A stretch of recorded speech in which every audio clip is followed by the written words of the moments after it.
नमस्कार, स्वागत है आपका संसद टीवी पर। मैं हूं मनोज वर्मा और आप देख रहे हैं हमारा खास कार्यक्रम मुद्दा आपका। आज हम बात करेंगे जम्मू कश्मीर की। बात इसलिए करेंगे क्योंकि जम्मू कश्मीर से अनुच्छेद 370 और 35A को हटे 3 साल हो रहे हैं। 5 अगस्त 2019 को संसद ने अनुच्छेद 370 और 35A के तहत जम्मू कश्मीर को दिए गए विशेष दर्जे को हटाने को मंजूरी दी थी।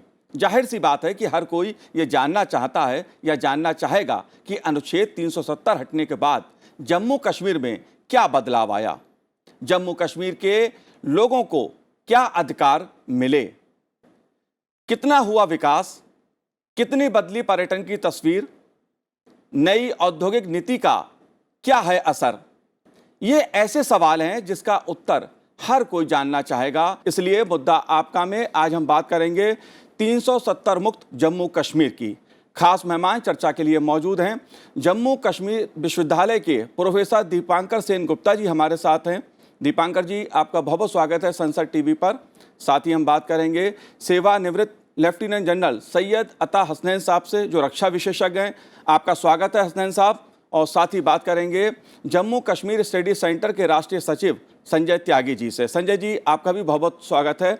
लेकिन सबसे पहले बात मैं करूंगा सैयद अता हसनैन साहब आपसे, क्योंकि मुद्दा देश की एकता का है, मुद्दा देश की सुरक्षा का है। जम्मू कश्मीर में क्या पिछले 3 सालों की अगर मैं बात करूं 370 हटने के बाद, क्या अलगाववाद कम हुआ, क्या आतंकवाद कम हुआ, सुरक्षा की दृष्टि से कितना बदलाव हुआ जम्मू कश्मीर में? शुक्रिया मनोज जी, बहुत बहुत बहुत सब सही सवाल आपने जिसकी शुरुआत की है जी। मगर मैं अपना एक पॉइंट रखना चाहता हूं कि जी। जहां तक आर्टिकल 370 है, मैं समझता हूं कि इसको 1972 में शिमला अकॉर्ड के साथ साथ आर्टिकल 370 को हटा देना चाहिए। शायद 50 साल के बाद हम ज्यादा अचीव कर पाते। उसके बाद 1994 में जब 22 फरवरी को हमारा रेजोल्यूशन दोनों टू हाउसेस ऑफ पार्लियामेंट में हुआ था, शायद उसके बाद भी हम हटा सकते थे, मगर अब यही हुआ कि 2019 में जाकर ये हटा। आपका सवाल बिल्कुल सही है कि इससे क्या फर्क पड़ा है, खास तौर पे सिक्योरिटी की सिचुएशन। जी, मैं 5-6 चीजें आपको बताता हूं, मैं नुक्तों के तौर पे ज्यादा तफसील से नहीं जाऊंगा। सबसे पहले मैं समझता हूं कि देखिए, ओवरऑल वायलेंस तो कम हो ही गई है। स्टैटिस्टिकली अगर देखें तो काफी हद तक वायलेंस कम हो गई है। 2019 तक हमने बुरहान वानी के इंसिडेंट के बाद देखा था किस तरीके से ग्राफ हमारा बढ़ता जा रहा था वायलेंस का। ऑपरेशन ऑल आउट भी चला था और बड़े बड़े ऑपरेशन भी हुए थे पाकिस्तान की तरफ से, टेररिस्ट की तरफ से भी पुलवामा हुआ था। ये सब जो है 3 साल के अंदर देखा हमने कि ये इस तरह के कोई भी इंसिडेंट्स अब नहीं हो रहे हैं। जी, कुछ वजह है। एक तो जितने नेटवर्क फैलाए हुए थे टेररिस्ट के नेटवर्क्स, वहां पर उनके ऊपर बाधा पड़ी, उनको टारगेट किया गया। जी। दूसरा, रिक्रूटमेंट के ऊपर बहुत हद तक पाबंदी लगाई गई है। कुछ स्ट्रॉन्ग डिसीजंस लिए गए हैं जिसके वजह से इन्फिल्ट्रेशन के ऊपर रोक और रिक्रूटमेंट जो है उसके ऊपर पाबंदी लगाई गई है। जी। फाइनेंस, अब बिना पैसे के किसी तरह का टेररिस्ट नेटवर्क जो है वो चल नहीं सकता है। और खास तौर पे NIA ने 2017 के बाद और 2019 के बाद और ज्यादा एनर्जाइज करके फाइनेंशियल नेटवर्क्स को कंट्रोल में रखा है। मैं नहीं कहता हूं कि ये कंप्लीटली न्यूट्रलाइज हो गए हैं, मगर बहुत ज्यादा तक इनको रखा है। उसके बाद फ्रीडम ऑफ ऑपरेशन जिसको जो टेररिस्ट को था पहले, उस तरह का फ्रीडम नहीं है। आप देख रहे हैं कि जिस तरह के इंसिडेंट आजकल हो रहे हैं, जैसे कश्मीरी पंडितों के खिलाफ, जैसे माइनॉरिटीज के खिलाफ हुए थे, इमिग्रेंट्स के खिलाफ हुए थे, ये इक्का दुक्का इंसिडेंट जगह जगह पर हो रहे हैं। तो नेचर ऑफ जो टेररिज्म है वो बदल गया है। टेररिस्ट जो है वो सॉफ्ट टारगेट्स को सिर्फ ढूंढ रहे हैं, उनकी काबिलियत नहीं है किसी तरीके से मिलिट्री या पुलिस के जो ऑर्गेनाइजेशंस हैं उनको टारगेट किया जाए। और मैं सबसे ज्यादा अहमियत देता हूं कि जिस तरीके से हमने देखा था स्ट्रीट टर्बुलेंस, मतलब सड़कों के ऊपर, गलियों के अंदर जिस तरह से पथराव होता था पिछले 10-15 साल से चल रहा था, उसके ऊपर कंप्लीट पाबंदी लगा देगी, उसको कंट्रोल में ले लिया है। तो मैं समझता हूं कि सिक्योरिटी सिचुएशन ज्यादातर कंट्रोल में है। अभी हमें दूसरे डोमेन्स की तरफ जाना पड़ेगा, पॉलिटिक्स की तरफ, खासतौर पे इकोनॉमिक, गवर्नेंस, डेवलपमेंट, जिनके ऊपर हम चर्चा। जी, बिल्कुल। प्रोफेसर दीपांकर सेन गुप्ता जी, आप जम्मू विश्वविद्यालय से जुड़े हुए हैं, मैं आपसे ये जानना चाहता हूं कि अगर बात विकास की जाए, क्योंकि आतंकवाद के चलते जिस तरह से जम्मू कश्मीर का विकास नहीं हो पाया जिस तरह से होना चाहिए था, क्या पिछले 3 सालों में वो विकास देखने को आपको मिल रहा है? क्या विकास की योजनाएं जमीन पर उतर रही हैं? क्या वो विकास आम आदमी तक पहुंच रहा है? देखिए, जहां तक विकास की बात है, मैं पहली बात करूंगा इंफ्रास्ट्रक्चर का। जी। और इंफ्रास्ट्रक्चर में जम्मू कश्मीर खास करके अपने पड़ोसी रियासत हिमाचल के चलते काफी पीछे था। खर्चा यहाँ पे ज्यादा होता था, हिमाचल का इंफ्रास्ट्रक्चर ज्यादा था, और उसकी वजह कोई आतंकवाद नहीं था जी। उसकी वजह था यहाँ पे जिस तरह से करप्शन चल रहा था, वो वजह था। इसीलिए अब आपने आर्टिकल 370 से बात की, मैं भी 370 पे बात रखना चाहता हूं। 370 हटा नहीं है, 370 का रूपरेखा चेंज हुआ है। आज 370 ये कहता है कि भारत के संविधान के सब धाराएं जम्मू कश्मीर पे लागू होगा, संशोधन समेत, वक्तन वक्तन जो संशोधन होते हैं उसके समेत जम्मू कश्मीर पे लागू होगा। मतलब हमारी कॉन्स्टिट्यूशन का पूरा प्रभाव जम्मू कश्मीर पे पड़ेगा। यहां पे एक ऐसा सिस्टम बन चुका था, करप्शन का एक सिस्टम, सबवर्जन का एक सिस्टम बन चुका था कि यहां पे विकास का बात ही कोई नहीं करता था। आज विकास इंफ्रास्ट्रक्चर में इस तरह से हो रहा है, जो इस रियासत और हिमाचल के बीच जो गैप था वो काफी हद तक कम हो चुका है, क्योंकि इंफ्रास्ट्रक्चर के बगैर आप विकास सोच ही नहीं सकते जी। तो यही रही इंफ्रास्ट्रक्चर की बात। दूसरी बात, योजना, इकोनॉमिक डेवलपमेंट और इकोनॉमिक स्ट्रैटेजी। मैं आज देख रहा हूं जो इंडस्ट्रियल पॉलिसी हमारे जो लागू किया गया है वो कितना टारगेटेड है, इसमें कितनी सोच आई है कि आप ये जो सब्सिडी सभी को नहीं दे रहे हैं, आप चुन चुन के आप सेक्टर्स को देख रहे हैं जिस सेक्टर्स में इस रियासत में काफी एडवांटेज है, आप उन्हीं को दे रहे हैं।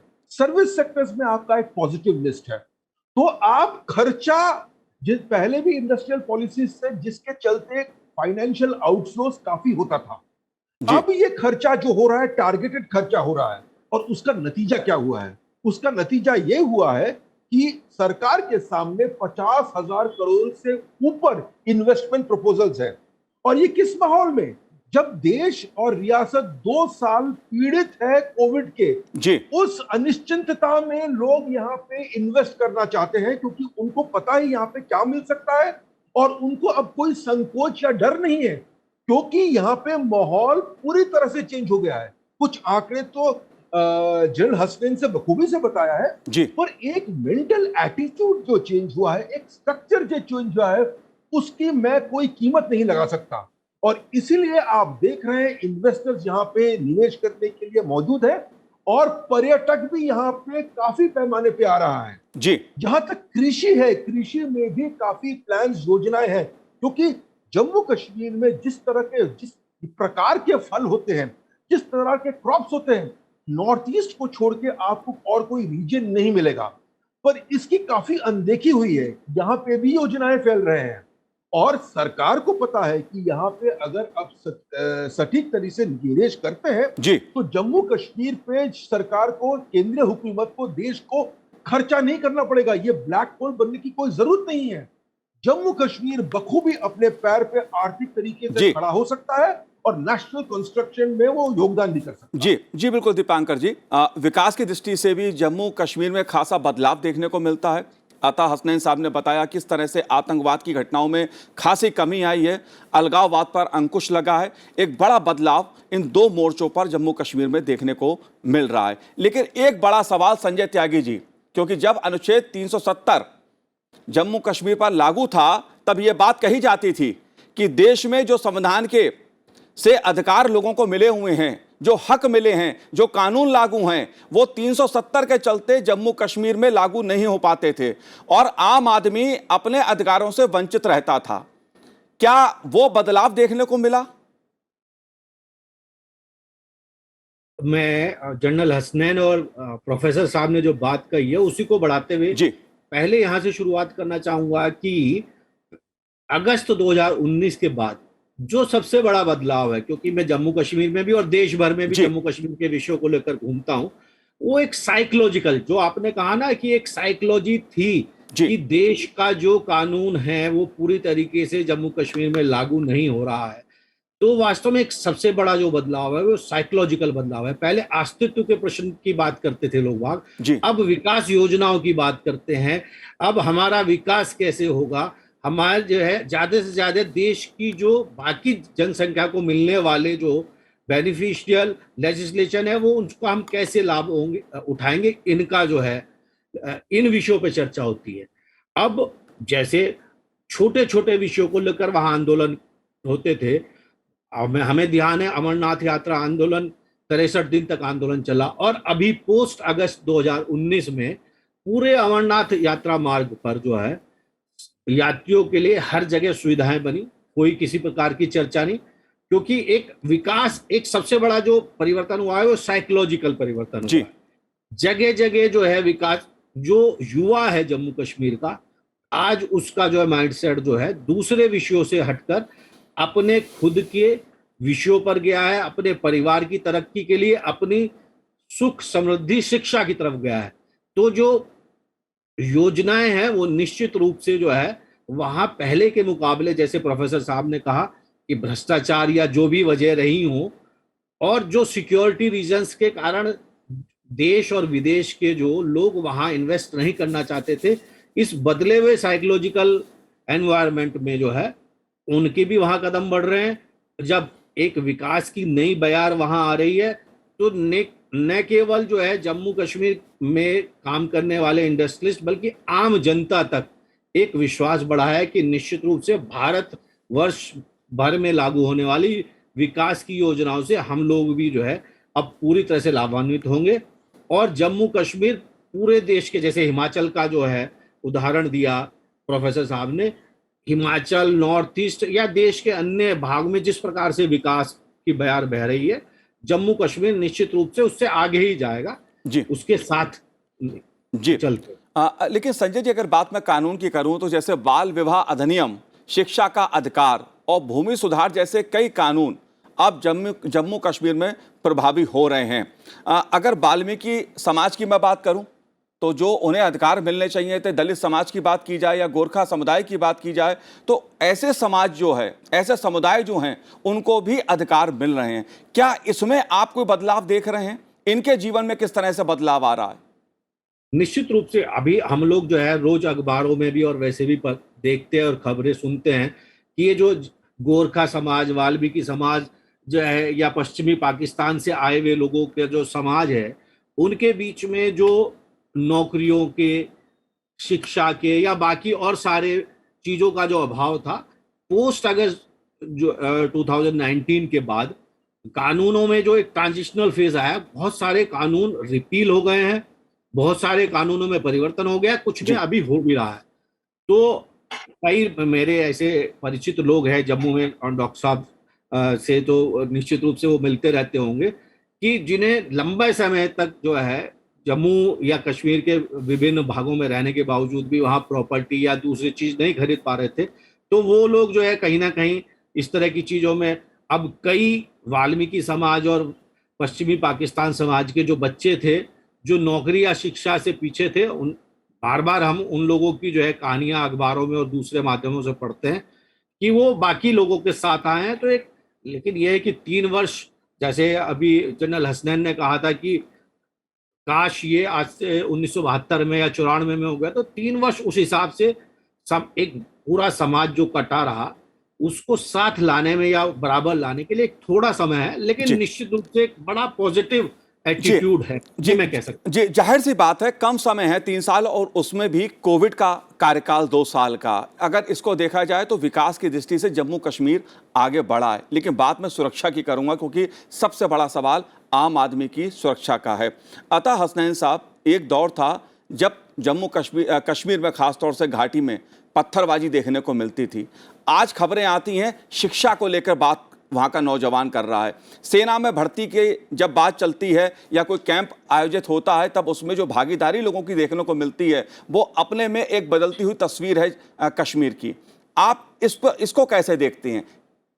बहुत अच्छा सवाल है आपका मनोज साहब। देखिए, 2019 से पहले, और मैं कहूंगा उससे काफी अरसों से पहले जी आमतौर पे जो जम्मू कश्मीर के अंदर जो स्थिति थी उसको काबू में लाने के लिए ज्यादातर जो जवाबदारी थी वो फौज की या पुलिस की या इंटेलिजेंस के एजेंसीज की थी, और ये समझ होती थी कि किसी सिचुएशन तक, किसी स्थिति तक इसको पहुंचाया जाएगा और उसके बाद जो है सिविलियन गवर्नमेंट्स जो है वो सो इसको संभालेगी। मैं समझता हूं कि ये एक सरासर गलत अप्रोच था। ये इस तरह की जो लड़ाई जो पाकिस्तान कर रहा है इसको हाइब्रिड लड़ाई कहते हैं, ग्रे जोन लड़ाई कहते हैं। ये मिली जुली किस्म की लड़ाई होती है जिसके अंदर सिर्फ काइनेटिक मतलब फिजिकल एक्टिविटी जो है, फिजिकल टेररिस्ट एक्टिविटी के ऊपर ज्यादा जोर नहीं दिया जाता मगर बहुत चीजों के ऊपर दिया जाता है, खास तौर पे आप मानसिक चीजों के ऊपर, रेडिकलिज्म के ऊपर, एंटी नेशनलिज्म के ऊपर, इन चीजों के ऊपर।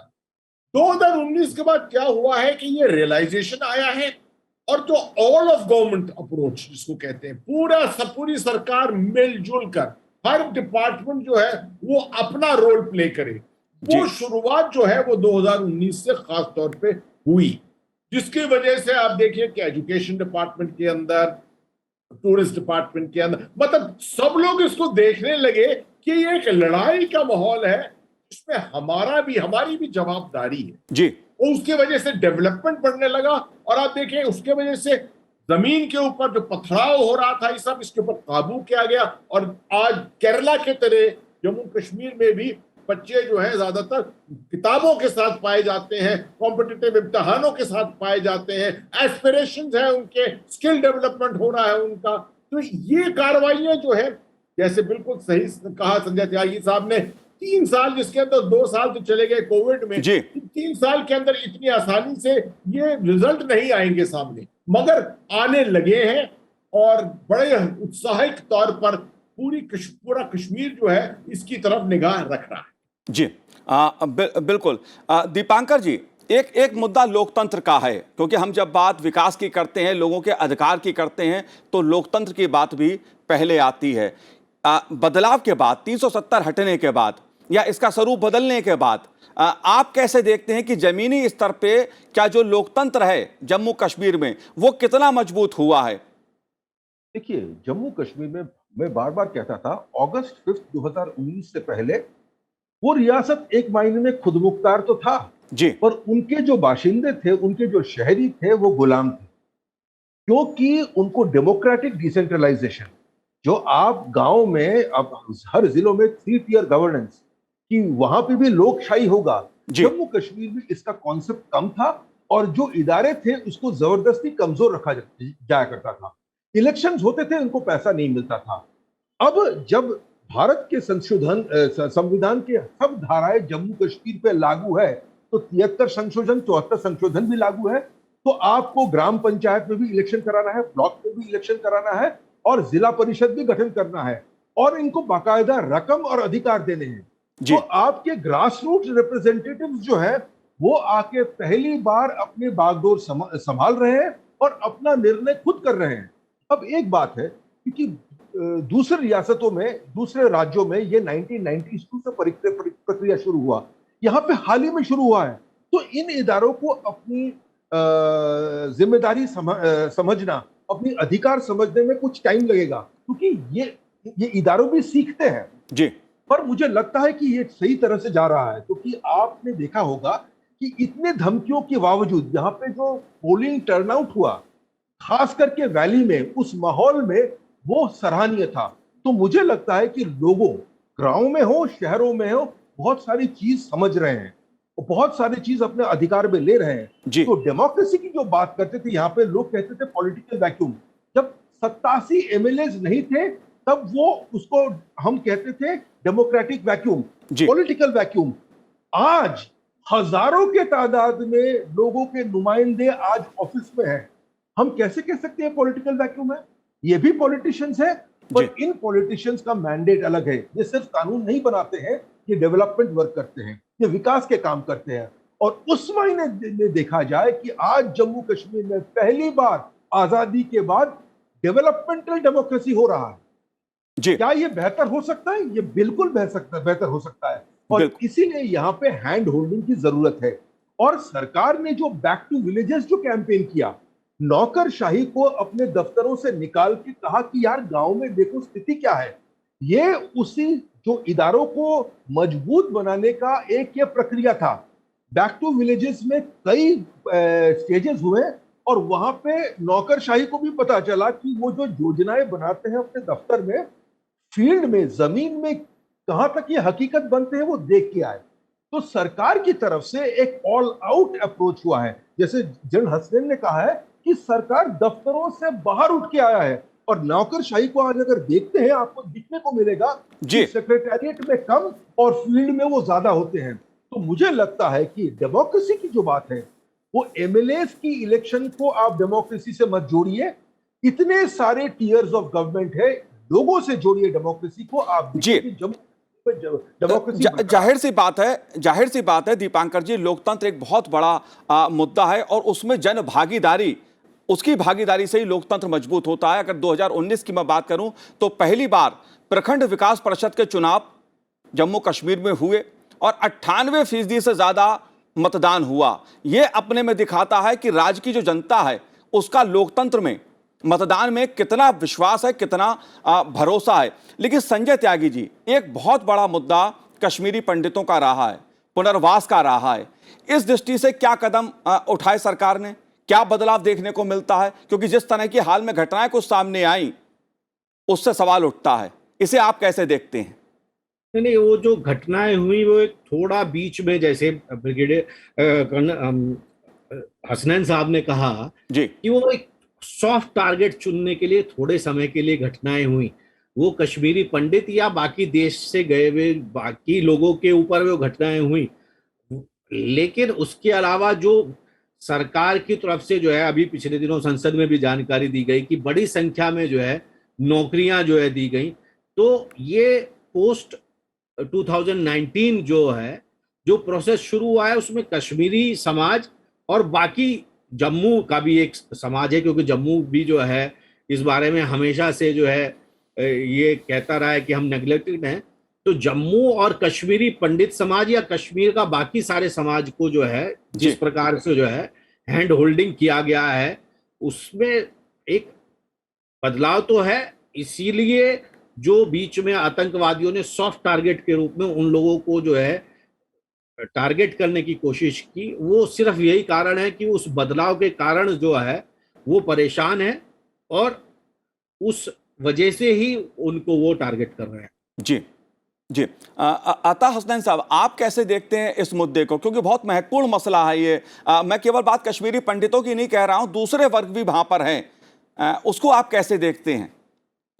मनोज जी, देखिए, इस तरह के जो स्थिति है इसमें बदलाव आता रहेगा और ये एक चुनौती बनी रहेगी।